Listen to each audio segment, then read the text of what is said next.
unsa man kadaka ang Cebu. So siguro mangunahuna ka nga tingalig mahutdan kag ibaligya nga balay. So ikumpara nato ang Cebu sa 8 million or 10 million nga balay. So kini siya mao ni ang 160 square meter nga balay didto sa Basewater. Aton tan-awon unsa ra kagamya ang yuta ini niya kumpara sa Basewater. So kanang puwa nga gamay kayo mao na ang tibok yuta ining balaya dito sa tibok Basewater. 800 ka book units ang naa sa Basewater. So imagine na usa ra siya ka book ana pero kini noon mao na niyang pinakadako nga yuta dito. Ang uban gagmay ra. So ikumpara na tong Basewater sa tibok Lapu-Lapu nga island.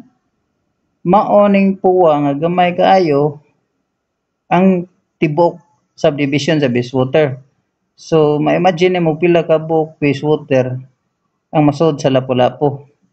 Karon ang tibok Lapu-Lapu Island aton tan-awon unsa ra kagamya kumpara sa tibok Cebu province.